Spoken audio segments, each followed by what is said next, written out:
This is Dolynny TV. Ladies and gentlemen, the Edmonton Oilers score the game-winning goal and lose 4-3 against the Chicago Blackhawks in Game 3. That meaning, what does that mean? Tyson, what does that mean? That means we must go 5. We must go the distance if we want to win this playoff series. Game 4 goes at 4:45 p.m. on Friday afternoon, a game that I'm not going to be able to get home and watch quick enough because I'm going to be at work at least till 5, and it's going to be interesting to see what time I get here. But you know what? Here's the thing. Here you want it. You want it, it's all. I said it straight up. The Edmonton Oilers score the game-winning goal and lose to the Chicago Blackhawks 4-3. And that's where, you know what? Everybody wants me to be upset. Everybody wants me to, you know what, be crushed by it. How can you straight up be crushed by that? Like, that is just the way this series has gone, right? The series is gone by the fact that the Hawks seem to score everything on a tip. Everything tipped. Everything bounces. Everything back of the net off a deflection. Seriously, I think more than half of the Hawks' goals this game and this series have been via back of the net bounces off of somebody in front. So credit the Hawks for getting men in front. And, man, Darnell Nurse, Ethan Bear, that pair has got to figure it out, clean it up in front. Darnell Nurse spent probably 10 minutes of his 20-plus minutes on the ice on one knee or two knees, a foot out of Koskinen's crease. And to sum it up best, Koskinen on a goal kicked Darnell Nurse in the head on a follow-through. And if that ain't a wake-up coming from your goaltender, I don't know what is.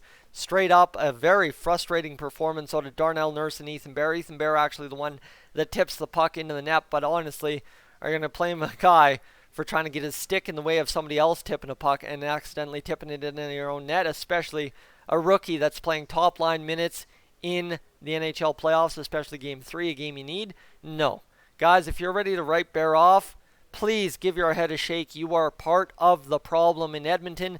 The reason we have John Marino's going to Pittsburgh, Justin Schultz succeeding in Pittsburgh, Jeff Petrie succeeding in Montreal, that's the reason those guys are there, is because you can't will to work with a guy who's a rookie or a new and upcoming defenseman. Darnell Nurse, however, he's been here long enough. He's done this once before. There is no excuse for what Darnell Nurse has been up to in Game 3. A tough go all around for that pair of Bear and Nurse. And let's start breaking this game down, shall we? A heartbreaker for the Oilers. I know I said I wasn't crushed, but how can you not be crushed in that, right? That's a tough way to lose. And hey, the Oilers came up. They didn't end up dying out and giving up a fifth one. They kept it 5-3. The shots, the final 25-28. The Oilers were a good team in this game. If you think the Oilers deserve to lose this one, you're kidding yourself, because that is, look at that Connor Murphy goal again. Off of the stick of Ethan Bear, back in the net on Mikko Koskinen. Koskinen had no chance on that one. You can't blame him at all in tonight's game. Ole Mata had the goal to start the game. Patrick Kane, Matthew Highmore with the assist. Then you have Leon Draisaitl evening it up 1-1 with about 11 minutes to go in that first period. Tyler Ennis draws his first assist. And yes, I said Leon Draisaitl. Shut the doubters up, would ya, eh? And Jonathan Toews, third goal of the series, power play goal. Kirby Dach with his fourth assist. Alex DeBrincat with a assist as well. And Jonathan Toews, he got robbed by the post, and a lot of Hawks got robbed by the post. So if we're talking about posts, yes, the Oilers deserve to lose this game. You got to be good to be lucky. You got to be lucky to be good. And the Oilers, they had a little bit of both tonight and a little bit of bad luck, good luck going all the way around in this one. A tough go. But what do? Let's keep reviewing this one. I guess that's all we can do to understand what happened in a game kind of gone wrong. And the Oilers did have the 3-2 lead, but let's not forget the Hawks blew 2 leads in this game as well. Matthew Highmore, Slater Cuckoo, Ole Mata combined for the goal that evens it up at 14-12. The Oilers played some good hockey, and the Hawks get an offensive zone face-off. Connor Murphy gets it going. Duncan Keith back of the net on an assist, and Ryan Carpenter with an assist as well to Connor Murphy, which that one went off the stick of Ethan Bear, and that was it. That was all, and good night, Edmonton Oilers, unfortunately. Even though we did have a valiant effort at the end, 28-25 the shots on goal for the Oilers, 19-18 the hits for the Hawks. So I think if anything, the Oilers kind of back down from their physical presence. Mind you, the Kyler Yamamoto run from behind and all that, but the physical presence in the big hits was there. Everything else kind of lacked, and I think that's from both teams, as it was a lot more of a tired performance out of both teams. And the Hawks, they got the bounces tonight, and that's the story of the game, as they end up winning this one 4-3. The faceoffs 37-32 for the Oilers. Again, maybe one or two you'd like to have back that would result in a different result, but hey, you win that faceoff there, and you can lose two others somewhere else. You don't know, that could be 2 goals instead of saving one.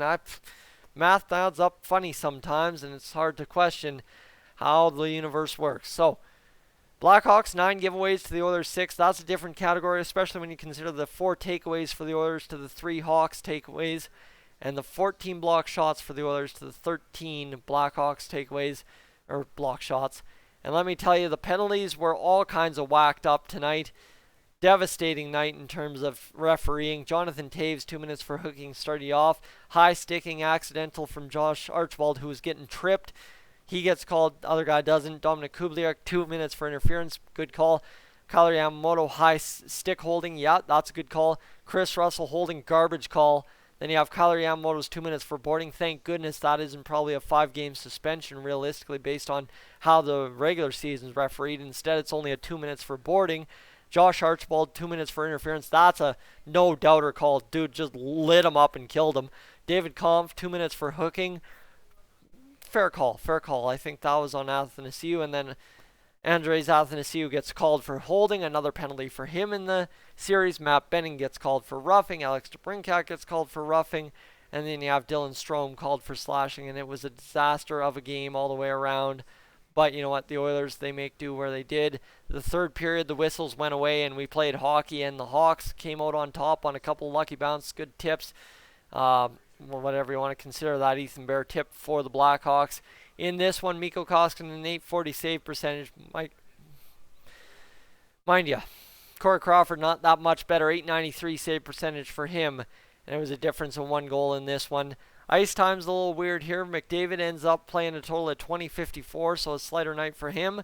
Draisaitl ends up playing 24 minutes and 12 seconds. Might have overplayed him a little bit. And the Hawks all around. Duncan Keith playing 26 minutes. The elevated defense time, Ethan Bear and, of course, Darnell Nurse playing 21 and 23 minutes respectively. Oscar Klefbom, 27 and a half minutes logged on the ice tonight. The guy was electric because, you know what, he had to step up in the absence of Adam Larson and steady that pair himself, and that is exactly what he did tonight. So, ladies and gentlemen, yes, overall a heartbreaker for the Oilers. Does that mean you go to a different goalie than Mikko Koskinen on Friday in Game 4? What is it, Game 4? No, it doesn't. Game 4, you roll Mikko Koskinen, you roll the same lineup, well, minus Tyler Ennis, who is now probably unfit to play for the rest of the series and probably the rest of the playoffs with something that looks like an MCL injury. So we got to tighten that up, and hopefully Mr. Tyler Ennis is okay. That means Joakim Nygard will more than likely draw into the lineup against the Hawks in Game 4 on Friday at 4:45 p.m. And then in the day, you know what, come with a better effort, right? You know what, this effort was good, but the Oilers had a much better effort in Game 2. And we would have liked to see that in Game 3. Didn't pan out. Hawks got the bounces, and end of the day, it is what it is, right? You think about 2 tip goals, and of course the Taves goal that goes off his stick, off his skate, off Draisaitl's skate, back in the net after Darnell Nurse and Mikko Koskinen are sprawling around the crease. Tough go. And again, like I said, Darnell Nurse heavily to blame right there. Guys, tough go. Absolutely a tough go. You know what? You get all of a sudden pumped up. Yeah, we might start seeing overtime tonight. Yeah, it's going to be a late one, but hey, we'll rally and we'll get overtime going. And then all of a sudden a goal like that off a deflection off a Bears stick. That is as tough as it comes. But you know what? You live and die by rookies. End of the day nowadays in modern NHL. And you got to believe that Ethan Bear comes out with an electric game in Game 4 to make up for that mistake. As you know what, Draisaitl's had some bad games. According to the press, he's come out and done it.